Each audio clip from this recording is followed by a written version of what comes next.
il va falloir oser sortir des sentiers battus parce que la situation l'exige et qu'il n'y a pas d'issue favorable si on reproduit les mêmes méthodes.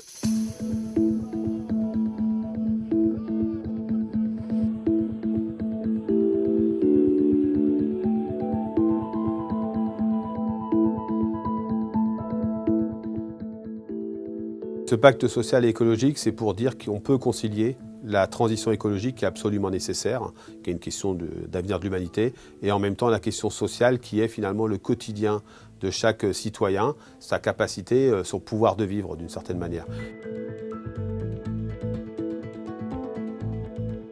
Tout cet argent qu'on ne mettra plus dans la dépense énergétique, on pourra le mettre dans le social, on pourra le mettre dans la santé, on pourra le mettre dans l'éducation, et ça nous permettra d'avoir une souveraineté et une autonomie énergétique parce que simultanément, il faut investir massivement dans les énergies renouvelables parce que l'énergie que l'on produit avec les énergies renouvelables, c'est autant d'importation d'énergie qui ne viendra plus de l'extérieur et ça permettra notamment de rééquilibrer la balance commerciale. Mais il faut amorcer grandement la pompe et notamment peut-être utiliser la commande publique pour cela.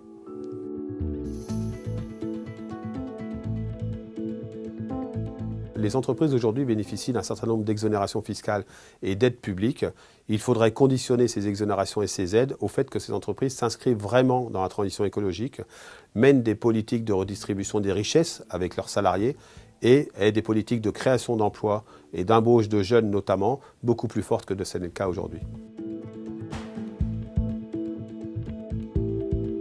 L'enjeu européen en termes d'investissement dans la transition écologique et en termes d'harmonisation sociale et fiscale, par exemple, il est hyper important. La première des réponses au niveau européen, c'est un investissement massif dans la transition écologique. C'est pour ça que la CFDT, par exemple, s'inscrit dans le pacte finance-climat pour qu'on fasse vraiment un choix déterminé là-dedans.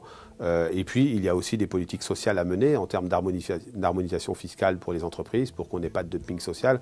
Donc évidemment que l'Europe est totalement concernée. Personne n'ignore que les marges budgétaires d'un pays comme la France, pour ne parler que de notre pays, qui n'est pas forcément moins bien loti que d'autres, elles sont excessivement limitées. Il faut imposer à l'Europe un Big Bang fiscal, il faut remettre toute la fiscalité à plat pour avoir une fiscalité qui soit définitivement équitable.